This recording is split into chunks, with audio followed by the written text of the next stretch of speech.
May 8th. What a lovely day. I have spent all the morning lying on the grass in front of my house, under the enormous plantain tree which covers and shades and shelters the whole of it. I like this part of the country.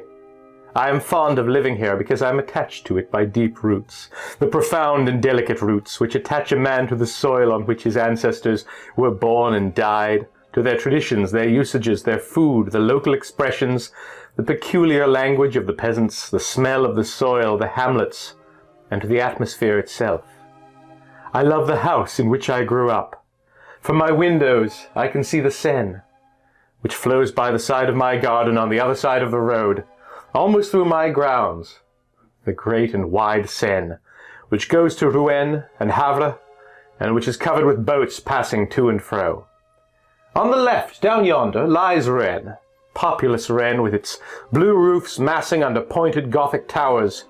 Innumerable are they, delicate or broad, dominated by the spire of the cathedral full of bells, which sound through the blue air on fine mornings, sending their sweet and distant iron clang to me, now stronger and now weaker according as the wind is strong or light.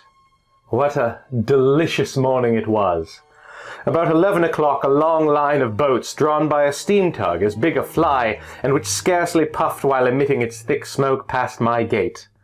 After 2 English schooners whose red flags fluttered toward the sky, there came a magnificent Brazilian three-master. It was perfectly white and wonderfully clean and shining. I saluted it. I hardly know why, except that the sight of the vessel gave me great pleasure. May 12th. I've had a slight feverish attack for the last few days, and I feel ill, or rather I feel low-spirited. Whence come those mysterious influences which change our happiness into discouragement, and our self-confidence into diffidence? One might almost say that the air, the invisible air, is full of unknowable forces, whose mysterious presence we have to endure. I wake up in the best of spirits with an inclination to sing in my heart. Why?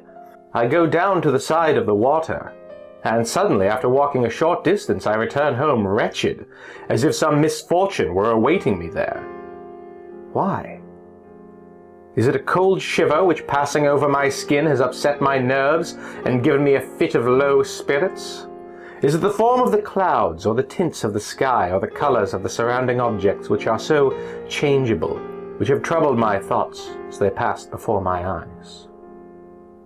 Who can tell?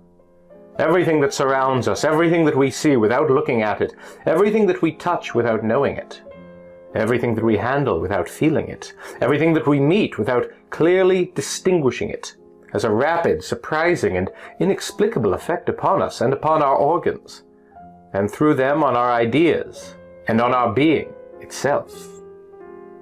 How profound that mystery of the invisible is! We cannot fathom it with our miserable senses. Our eyes are unable to perceive what is either too small or too great, too near to or too far from us. We can see neither the inhabitants of a star nor of a drop of water. Our ears deceive us, for they transmit to us the vibrations of the air in sonorous notes.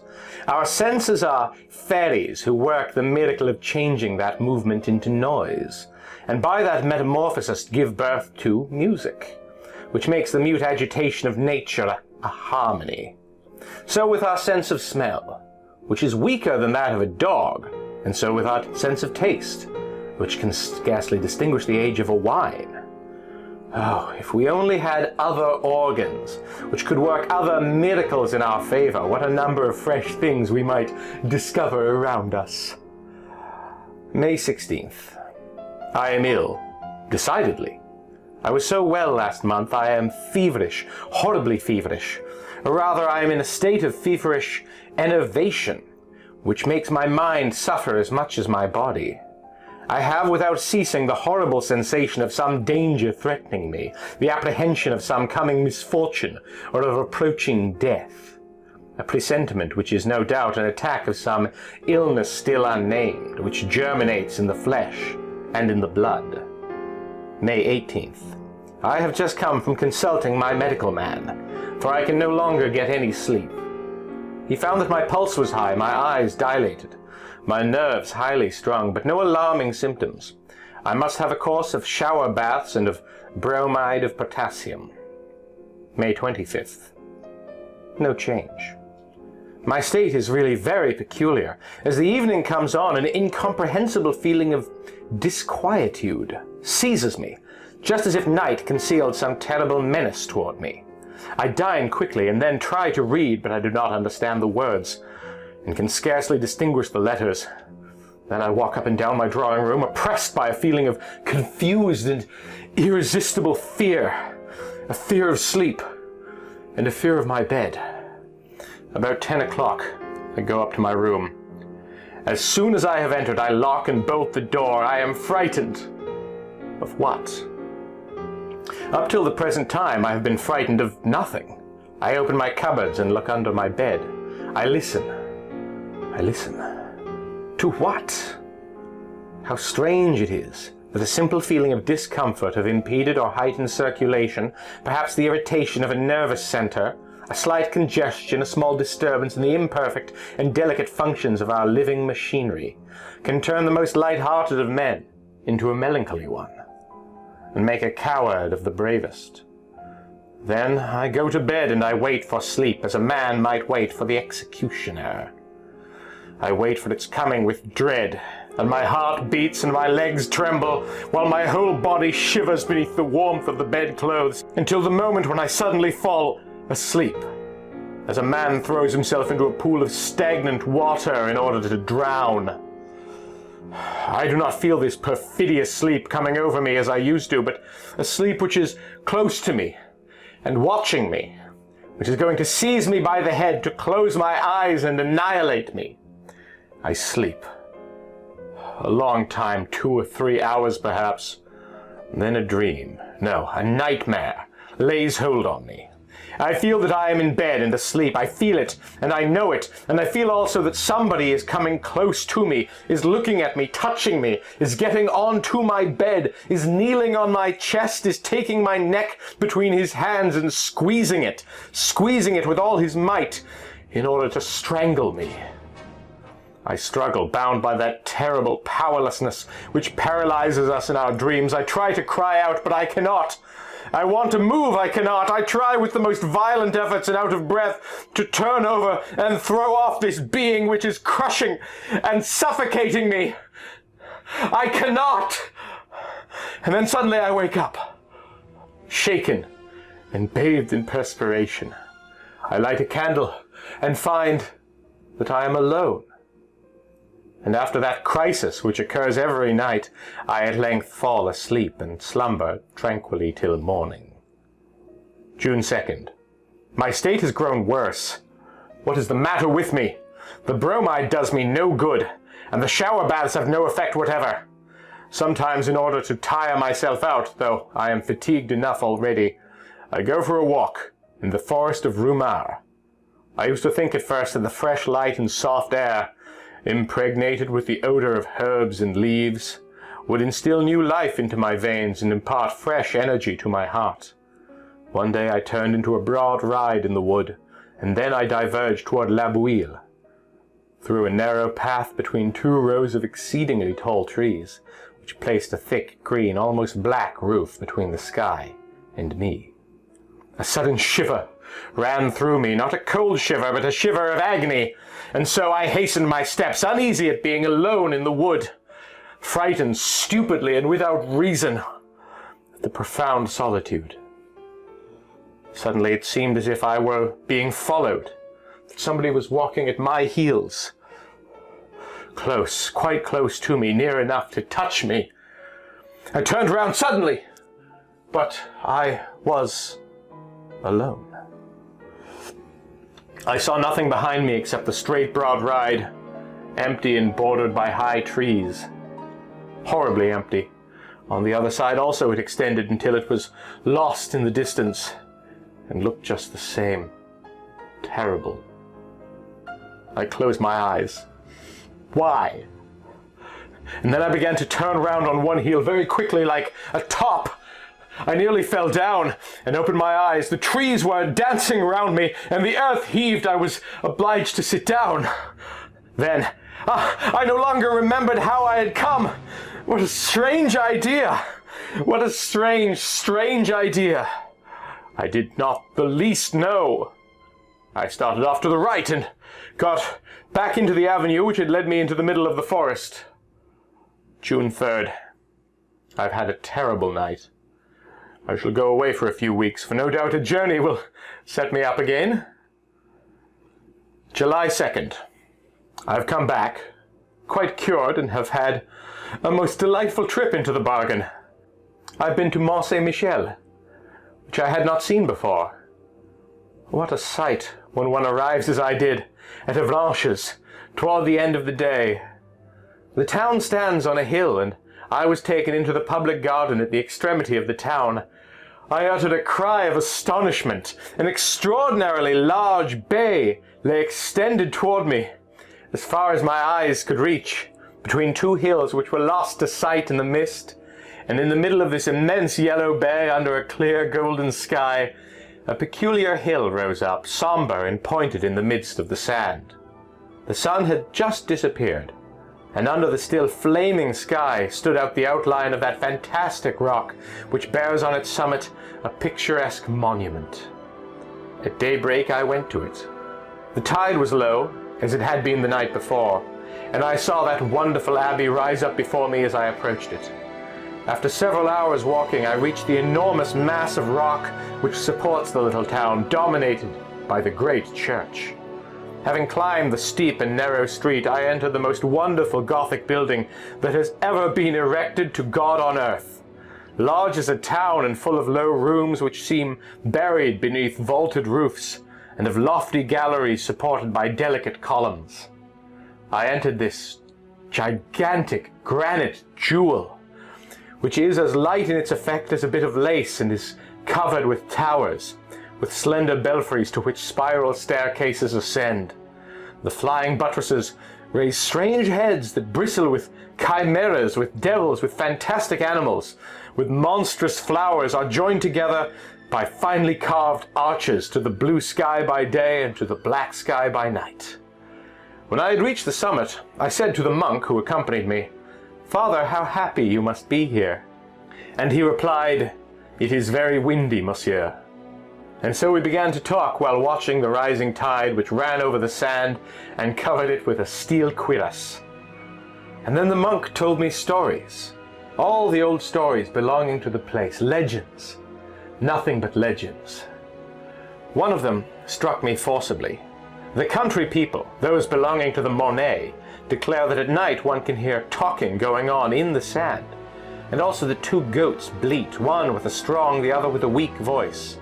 Incredulous people declare that it is nothing but the screaming of the seabirds, which occasionally resembles bleatings, and occasionally human lamentations, but belated fishermen swear that they have met an old shepherd whose cloak-covered head they can never see, wandering on the sand between two tides, round the little town placed so far out of the world.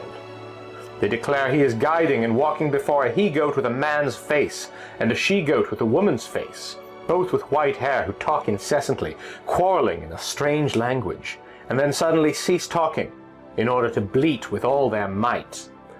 "Do you believe it?" I asked the monk. "I scarcely know," he replied. And I continued, "If there are other beings besides ourselves on this earth, how comes it that we have not known it for so long a time? Or why have you not seen them? How is it that I have not seen them?" He replied, "Do we see the 100,000th part of what exists? Look here, there is the wind, which is the strongest force in nature. It knocks down men and blows down buildings, uproots trees, raises the sea into mountains of water, destroys cliffs and casts great ships on to the breakers. It kills, it whistles, it sighs, it roars.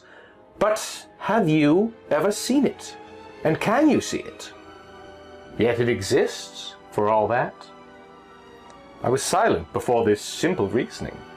That man was a philosopher, or perhaps a fool. I could not say which exactly, so I held my tongue.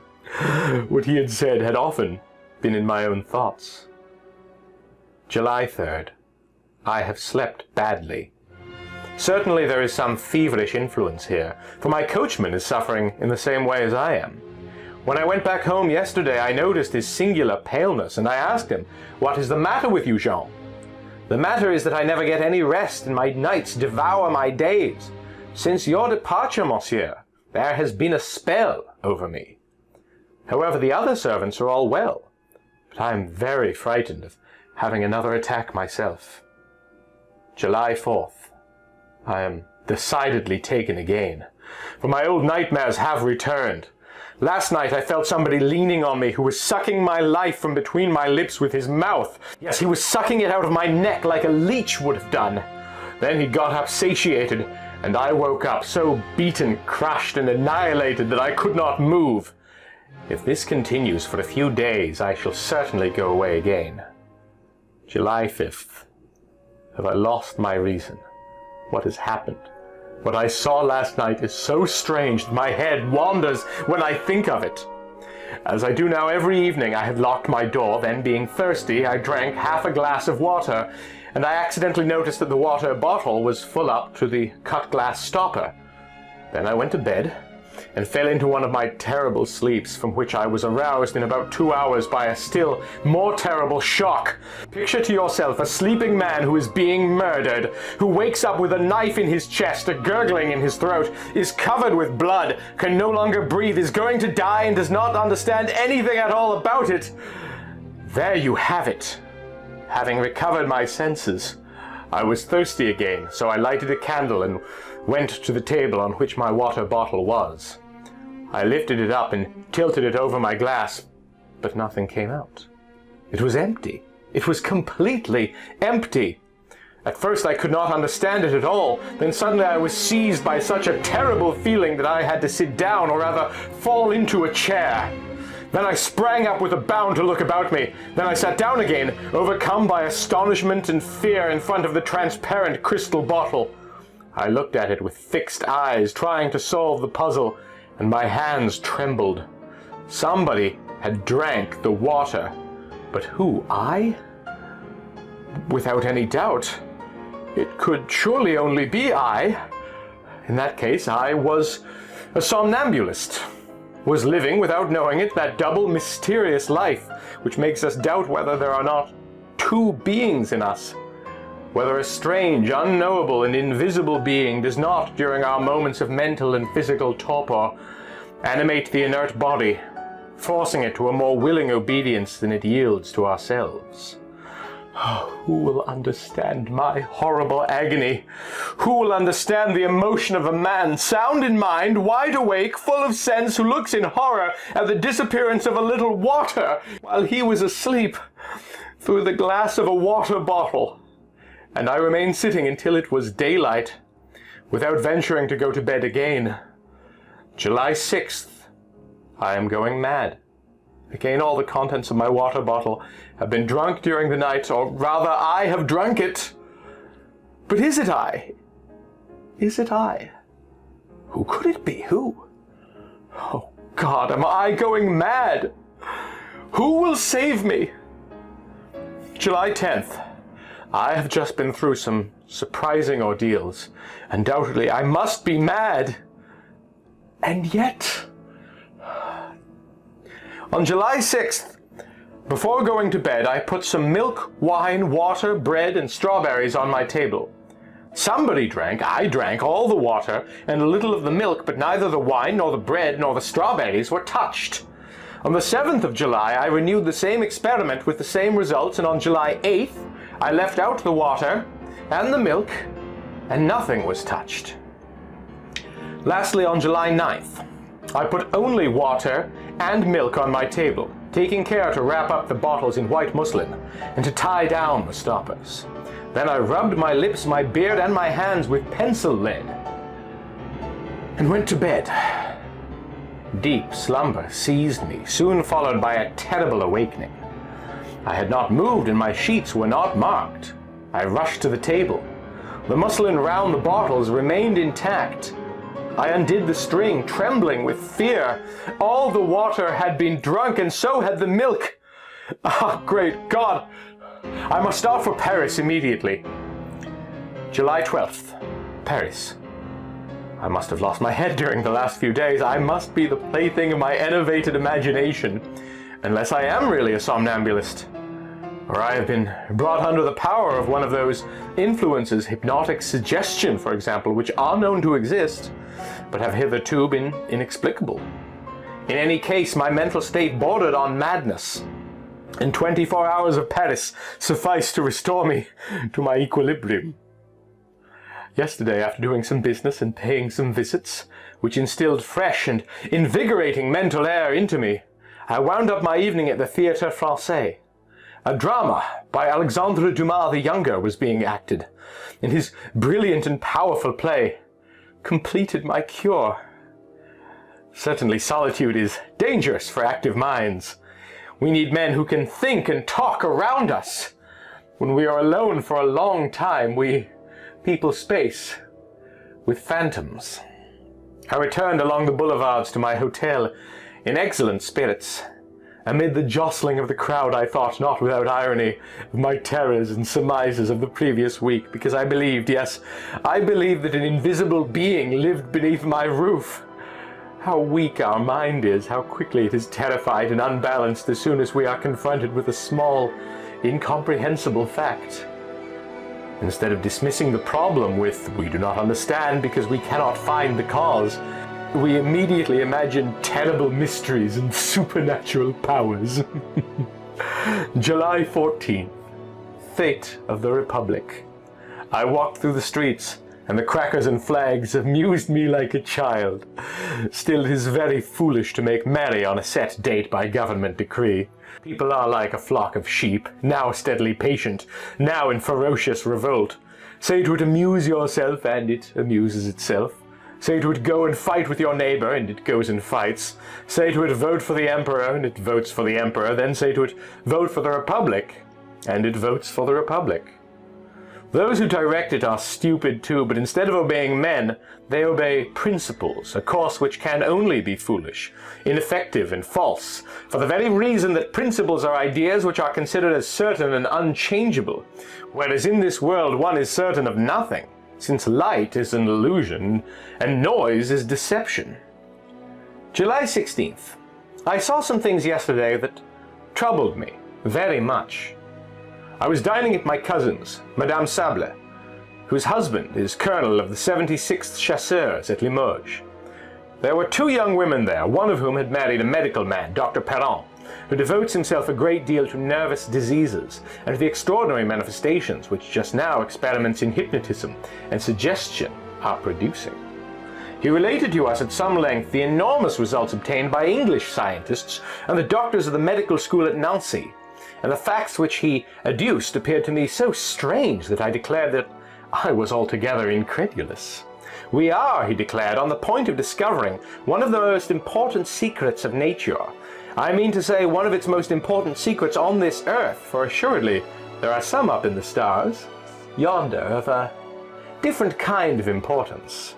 Ever since man has thought, since he has been able to express and write down his thoughts, he has felt himself close to a mystery which is impenetrable to his coarse and imperfect senses, and he endeavors to supplement the feeble penetration of his organs by the efforts of his intellect. As long as that intellect remained in its elementary stage, this intercourse with invisible spirits assumed forms which were commonplace, though terrifying. Then sprang the popular belief in the supernatural, the legends of wandering spirits, of fairies, of gnomes, of ghosts. I might even say the conception of God. For our ideas of the workman creator, from whatever religion they may have come down to us, are certainly the most mediocre, the stupidest, and the most unacceptable inventions that ever sprang from the frightened brain of any human creature. Nothing is truer than what Voltaire says: if God made man in his own image, man has certainly paid him back again. But for rather more than a century, men seem to have had a presentiment of something new. Mesmer and some others have put us on an unexpected track, and within the last 2 or 3 years especially, we have arrived at results really surprising. My cousin, who is also very incredulous, smiled, and Dr. Perron said to her, "Would you like me to try and send you to sleep, madame?" "Yes, certainly." She sat down in an easy chair, and he began to look at her fixedly, as if to fascinate her. I suddenly felt myself somewhat discomposed. My heart beat rapidly, and I had a choking feeling in my throat. I saw that Madame Sable's eyes were growing heavy, her mouth twitched and her bosom heaved, and at the end of 10 minutes, she was asleep. "Go behind her," the doctor said to me, so I took a seat behind her. He put a visiting card into her hands and said to her, "This is a looking glass. What do you see in it?" She replied, "I see my cousin." "What is he doing?" "He is twirling his mustache." "And now?" "He is taking a photograph out of his pocket." "Whose photograph is it?" "His own." That was true, for the photograph had been given me that same evening at the hotel. "What is his attitude in this portrait?" "He is standing up with his hat in his hand." She saw these things, in that card, in that piece of white pasteboard, as if she had seen them in a looking-glass. The young women were frightened and exclaimed, "That is quite enough, quite enough!" But the doctor said to her authoritatively, "You will get up at 8 o'clock tomorrow morning. Then you will go and call on your cousin at his hotel and ask him to lend you the 5,000 francs which your husband asks of you, and which he will ask for when he sets out on his coming journey." Then he woke her up. On returning to my hotel, I thought over this curious séance, and I was assailed by doubts, not as to my cousin's absolute and undoubted good faith, for I had known her as well as if she had been my own sister ever since she was a child, but as to a possible trick on the doctor's part. Had not he perhaps kept a glass hidden in his hand, which he showed to the young woman in her sleep at the same time as he did the card? Professional conjurers do things which are just as singular.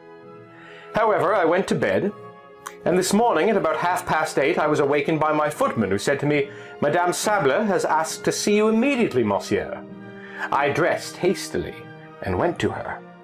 She sat down in some agitation, with her eyes on the floor, and without raising her veil said to me, "My dear cousin, I am going to ask a great favor of you."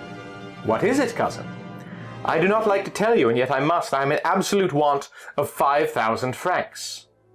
"What, you?" "Yes, I, or rather my husband, who has asked me to procure them for him." I was so stupefied that I hesitated to answer. I asked myself whether she had not really been making fun of me with Dr. Perron, if it were not merely a very well-acted farce which had been got up beforehand. On looking at her attentively, however, my doubts disappeared. She was trembling with grief, so painful was this step to her, and I was sure that her throat was full of sobs. I knew that she was very rich, and so I continued, "What, has not your husband 5,000 francs at his disposal? Come, think, are you sure that he commissioned you to ask me for them?" She hesitated for a few seconds, as if she were making a great effort to search her memory, and then she replied, "Yes. Yes, I am quite sure of it." "He has written to you?" She hesitated again and reflected, and I guessed the torture of her thoughts. She did not know. She only knew that she was to borrow 5,000 francs of me for her husband. So she told a lie. "Yes, he has written to me." "When, pray? You did not mention it to me yesterday." "I received his letter this morning." "Can you show it to me?"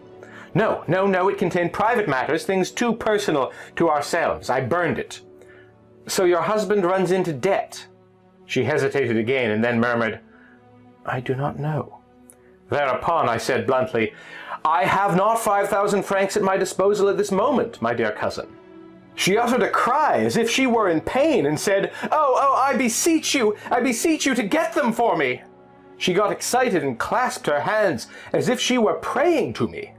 I heard her voice change its tone. She wept and sobbed, harassed and dominated by the irresistible order that she had received. Oh, I beg you to. If you know what I am suffering, I want them today." I had pity on her. "You shall have them by and by, I swear to you." "Oh, thank you, how kind you are." I continued, "Do you remember what took place at your house last night?" "Yes." "Do you remember that Dr. Perron sent you to sleep?" "Yes."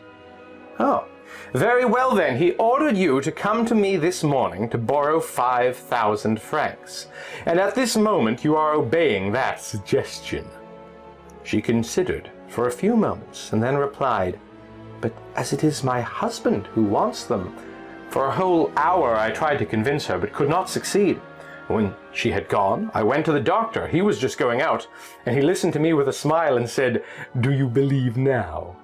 "Yes, I cannot help it." "Let us go to your cousin's." She was already resting on a couch, overcome with fatigue. The doctor felt her pulse, looked at her for some time with one hand raised toward his eyes, which she closed by degrees under the irresistible power of this magnetic influence. When she was asleep, he said, "Your husband does not require the 5,000 francs any longer. You must therefore forget that you asked your cousin to lend them to you, and if he speaks to you about it, you will not understand him."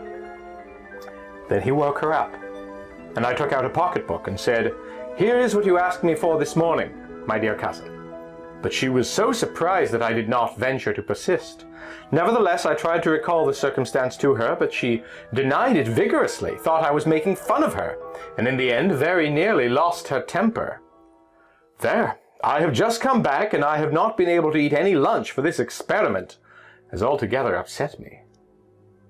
July 19th. Many people to whom I have told the adventure have laughed at me. I no longer know what to think. The wise man says, perhaps? July 21st. I dined at Bougival, and then I spent the evening at a boatman's ball. Decidedly everything depends on place and surroundings. It would be the height of folly to believe in the supernatural on the Ile de la Grenouillère. But on top of Mont Saint-Michel, or in India, we are terribly under the influence of our surroundings. I shall return home next week. July 30th. I came back to my own house yesterday. Everything is going well. August 2nd. Nothing fresh. It is splendid weather, and I spend my days in watching the Seine flow past. August 4th. Quarrels among my servants. They declare that the glasses are broken in the cupboards at night. The footman accuses the cook, she accuses the needlewoman, and the latter accuses the other two. Who is the culprit? It would take a clever person to tell. August 6th. This time I am not mad. I have seen. I can doubt no longer. I have seen it.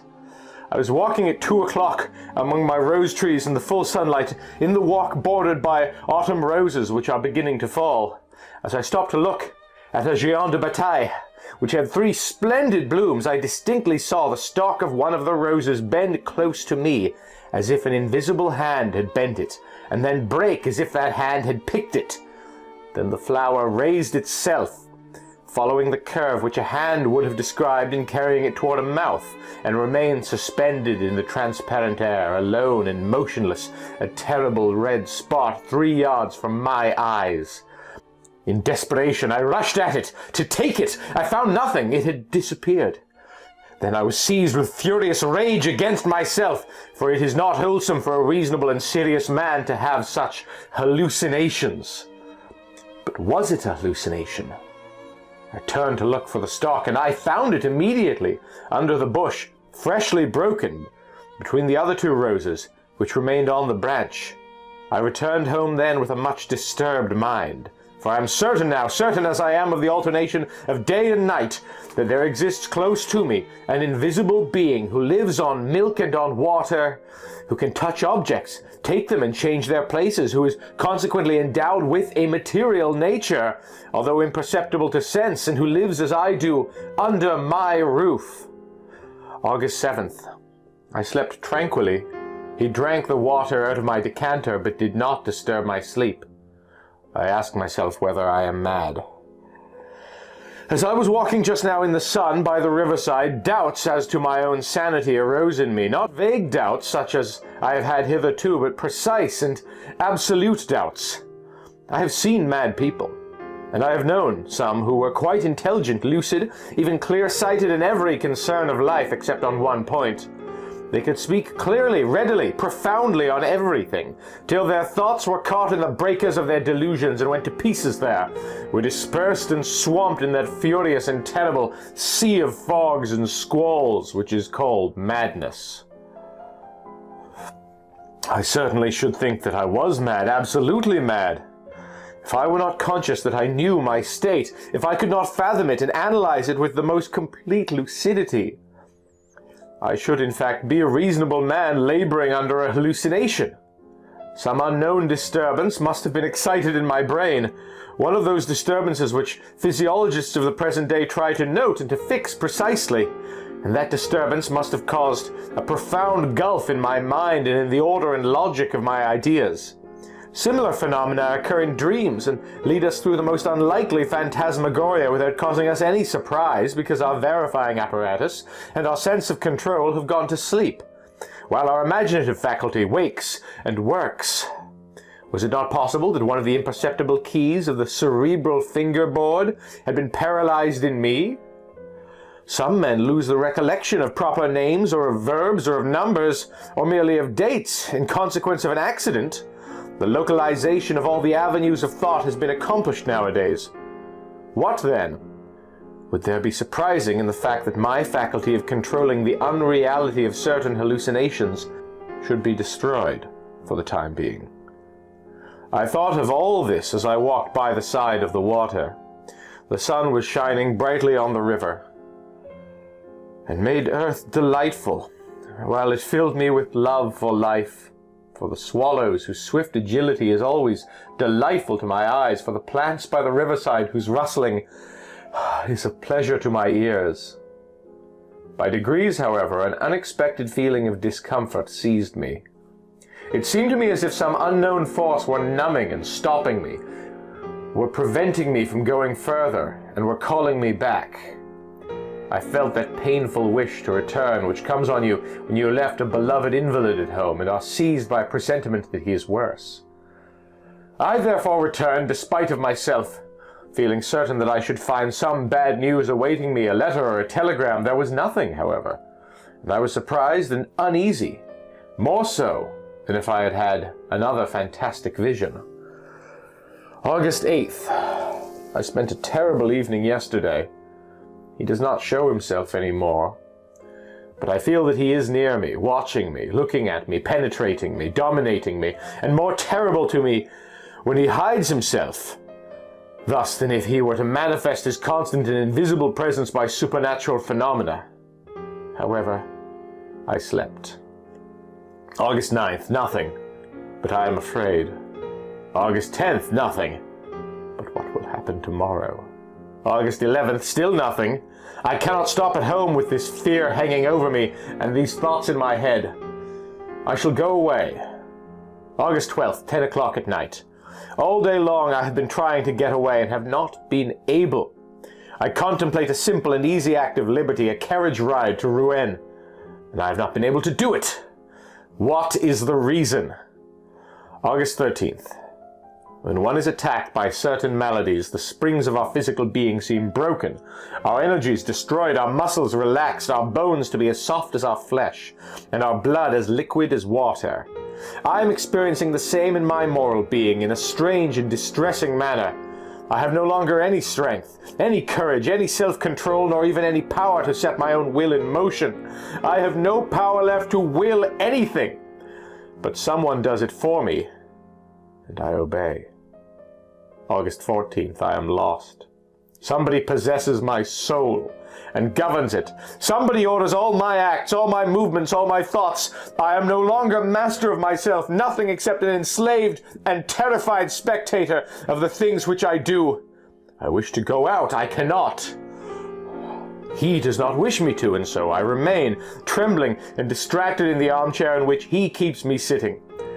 I merely wish to get up and to rouse myself so as to think that I am still master of myself. I cannot. I am riveted to my chair, and my chair adheres to the floor in such a manner that no force of mine can move us. Then suddenly I must go to the foot of my garden to pick some strawberries and eat them. I go there. I pick the strawberries and I eat them. Oh my God, is there a God? If there be one, deliver me, save me, succor me, pardon, pity, mercy, save me. Oh, what sufferings, what torture, what horror.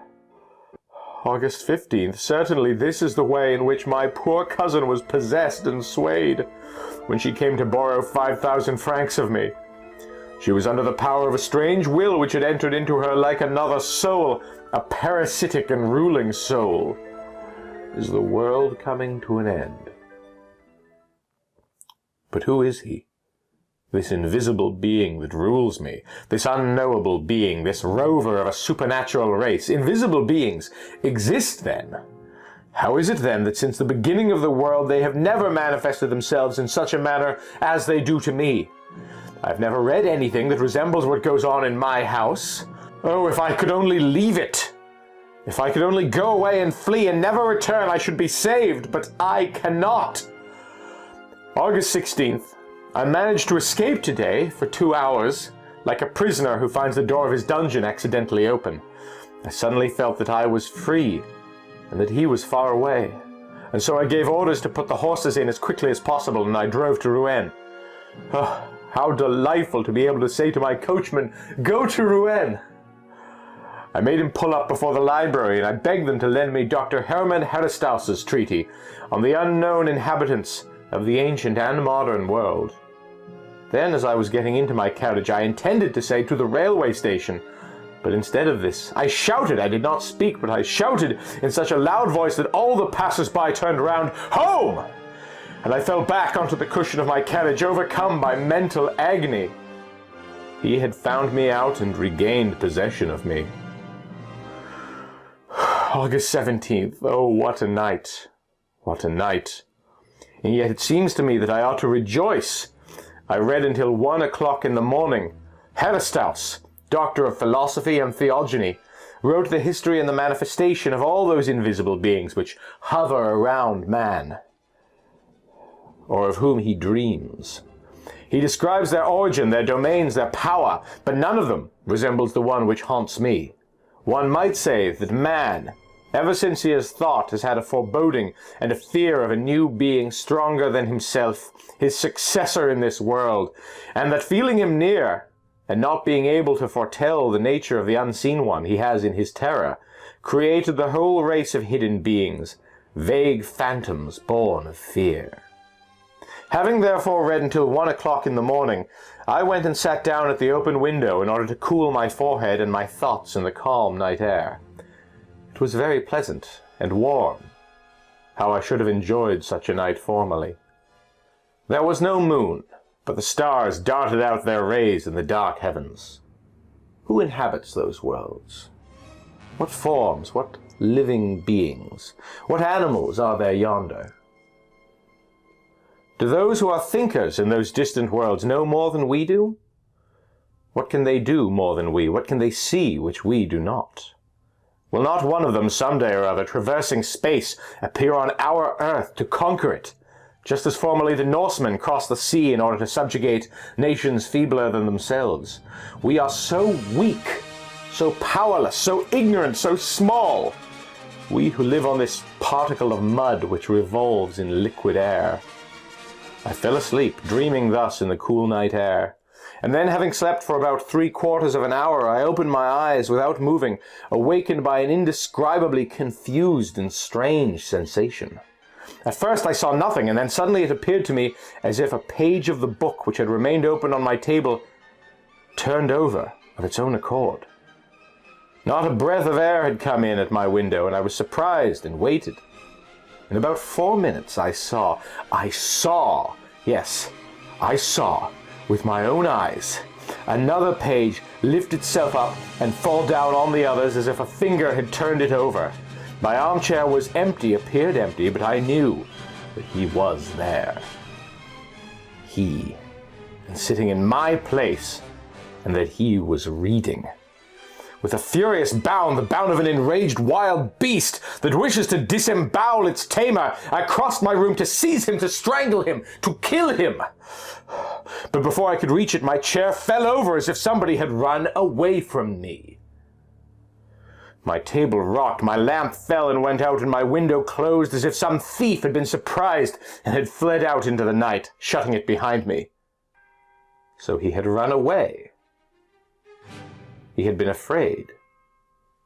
He, afraid of me. So tomorrow, or later, some day or other, I should be able to hold him in my clutches and crush him against the ground. Do not dogs occasionally bite and strangle their masters? August 18th. I have been thinking the whole day long. Oh yes, I will obey him, follow his impulses, fulfill all his wishes, show myself humble, submissive, a coward. He is the stronger, but an hour will come. August 19th. I know all. I have just read the following in the Revue du Monde Scientifique. A curious piece of news comes to us from Rio de Janeiro. Madness, an epidemic of madness, which may be compared to that contagious madness which attacked the people of Europe in the Middle Ages, is at this moment raging in the province of São Paulo. The frightened inhabitants are leaving their houses, deserting their villages, abandoning their land, saying that they are pursued, possessed, governed like human cattle by invisible though tangible beings, by a species of vampire, which feeds on their life while they are asleep, and which besides drinks water and milk without appearing to touch any other nourishment. Professor Don Pedro Enriquez, accompanied by several medical savants, has gone to the province of São Paulo in order to study the origin and the manifestations of this surprising madness on the spot, and to propose such measures to the emperor as may appear to him to be most fitted to restore the mad population to reason. I remember now that fine Brazilian three-master which passed in front of my windows as it was going up the Seine on the 8th of last May. I thought it looked so pretty, so white and so bright. That being was on board of her, coming from there where its race sprang from. And it saw me. It saw my house, which was also white, and he sprang from the ship onto the land. Oh, good heavens! Now I know, I can divine. The reign of man is over, and he has come. He whom disquieted priests exorcised, whom sorcerers evoked on dark nights without seeing him appear. He to whom the imaginations of the transient masters of the world lent all the monstrous or graceful forms of gnomes, spirits, genii, fairies, and familiar spirits. After the coarse conceptions of primitive fear, men more enlightened gave him a truer form. Mesmer divined him, and 10 years ago physicians accurately discovered the nature of his power, even before he exercised it himself. Then played with that weapon of their new lord, the sway of mysterious will over the human soul, which had become enslaved. They called it mesmerism, hypnotism, suggestion, I know not what. I have seen them diverting themselves like rash children with this horrible power. Woe to us! Woe to man, he has come. What does he call himself? I fancy that he is shouting out his name to me, and I do not hear him. Yes. He is shouting it out. I am listening. I cannot repeat it. Horla! I have heard. The Horla. It is he. The Horla, he has come!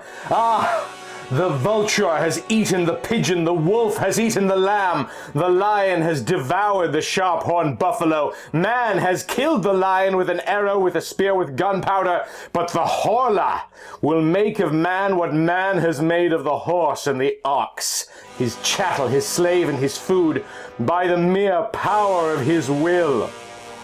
Woe to us! But nevertheless, sometimes the animal rebels and kills the man who has subjugated it. I shall be able to. But I must know him, touch him, see him. Learned men say that eyes of animals, as they differ from ours, do not distinguish as ours do. And my eye cannot distinguish this newcomer who is oppressing me. Why? Oh. Now I remember the words of the monk at Mont Saint-Michel. Can we see the 100,000th part of what exists? Listen, there is the wind, which is the strongest force in nature. It knocks men down, blows down buildings, uproots trees, raises the sea into mountains of water, destroys cliffs, and casts great ships onto the breakers. It kills, it whistles, it sighs, it roars. Have you ever seen it? And can you see it? It exists for all that, however. And I went on thinking, my eyes are so weak, so imperfect, that they do not even distinguish hard bodies if they are as transparent as a glass. If a glass without quicksilver behind it were to bar my way, I should run into it, just like a bird which has flown into a room breaks its head against the window panes. 1,000 things, moreover, deceive a man and lead him astray. How then is it surprising that he cannot perceive a new body which is penetrated and pervaded by the light? A new being, why not? It was assuredly bound to come. Why should we be the last? We do not distinguish it, like all the others created before us. The reason is that its nature is more delicate, its body finer and more finished than ours. Our makeup is so weak, so awkwardly conceived. Our body is encumbered with organs that are always tired, always being strained like locks that are too complicated. It lives like a plant and like an animal, nourishing itself with difficulty on air, herbs, and flesh. It is a brute machine which is a prey to maladies, to malformations, to decay. It is broken-winded, badly regulated, simple and eccentric, ingeniously yet badly made. A coarse and yet a delicate mechanism. In brief, the outline of a being which might become intelligent and great. There are only a few, so few stages of development in this world, from the oyster up to man. Why should there not be one more? When once that period is accomplished, which separates the successive products, one from the other. Why not one more? Why not also other trees with immense splendid flowers perfuming whole regions? Why not other elements besides fire, air, earth, and water? There are only four nursing fathers of various beings. What a pity. Why should not there be 40, 400, 4,000? How poor everything is, how mean and wretched. Grudgingly given, poorly invented, clumsily made. Ah, the elephant and the hippopotamus, what power! And the camel, what suppleness! But the butterfly, you will say, a flying flower. I dream of one that should be as large as 100 worlds, with wings whose shape, beauty, colors, and motion I cannot even express. But I see it. It flutters from star to star, refreshing them and perfuming them with the light and harmonious breath of its flight. And the people up there gaze at it as it passes in an ecstasy of delight. What is the matter with me? It is he, the Horla, who haunts me, and who makes me think of these foolish things. He is within me. He is becoming my soul. I shall kill him. August 20th. I shall kill him. I have seen him.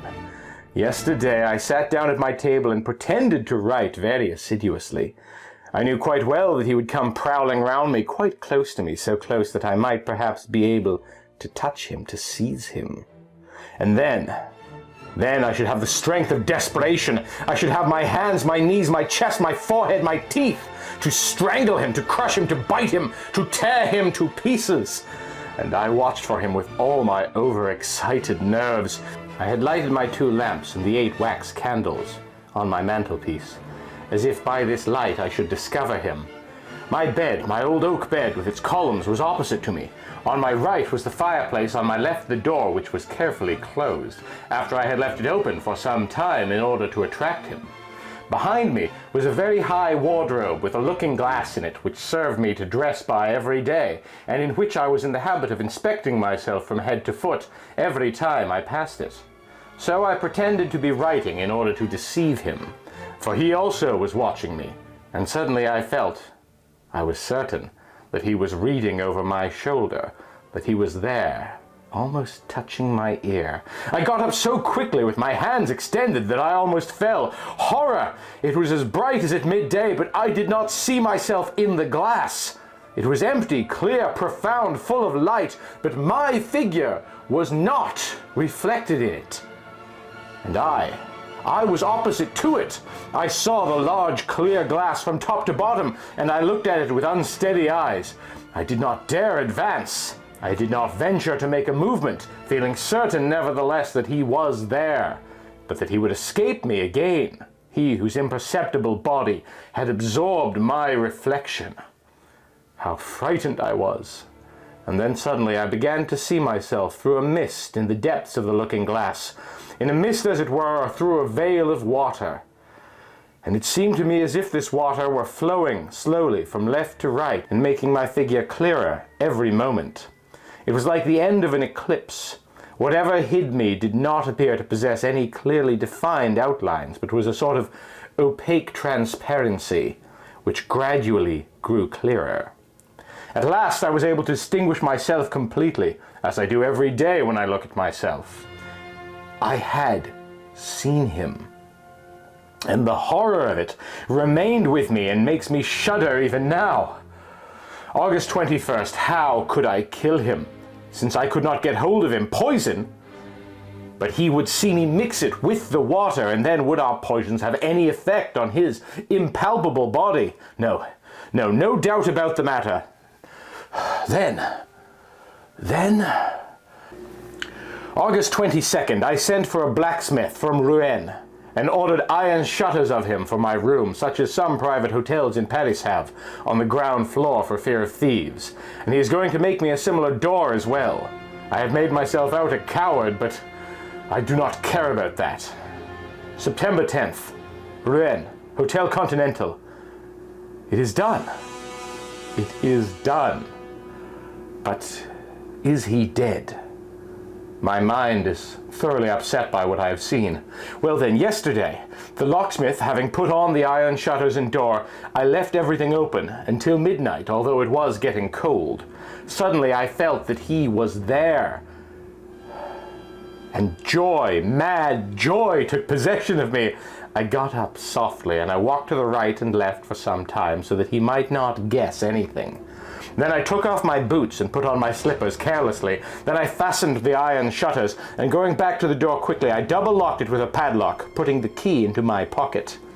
Suddenly I noticed that he was moving restlessly round me, that in his turn he was frightened and was ordering me to let him out. I nearly yielded, though I did not quite, but putting my back to the door, I half opened it just enough to allow me to go out backward, and as I am very tall, my head touched the lintel. I was sure that he had not been able to escape, and I shut him up, quite alone, quite alone. What happiness! I had him fast. Then I ran downstairs into the drawing room, which was under my bedroom. I took the 2 lamps and poured all the oil onto the carpet, the furniture, everywhere. Then I set fire to it and made my escape. After having carefully double-locked the door, I went and hid myself at the bottom of the garden in a clump of laurel bushes. How long it was! How long it was! Everything was dark, silent, motionless. Not a breath of air, and not a star, but heavy banks of clouds, which one could not see, but which weighed, oh, so heavily on my soul. I looked at my house and waited. How long it was! I already began to think that the fire had gone out of its own accord, or that he had extinguished it, when one of the lower windows gave way under the violence of the flames, and a long, soft, caressing sheet of red flame mounted up the white wall and kissed it as high as the roof. The light fell onto the trees, the branches, and the leaves, and a shiver of fear pervaded them also. The birds awoke, a dog began to howl, and it seemed to me as if the day were breaking. Almost immediately 2 other windows flew into fragments, and I saw that the whole of the lower part of my house was nothing but a terrible furnace. But a cry, a horrible, shrill, heart-rending cry, a woman's cry sounded through the night, and 2 garret windows were opened. I had forgotten the servants. I saw the terror-struck faces and the frantic waving of their arms. Then, overwhelmed with horror, I ran off to the village, shouting, "Help! Help! Fire! Fire!" Meeting some people who were already coming onto the scene, I went back with them to see. By this time, the house was nothing but a horrible and magnificent funeral pyre. A monstrous pyre which lit up the whole country. A pyre where men were burning, and where he was burning also. He, my prisoner.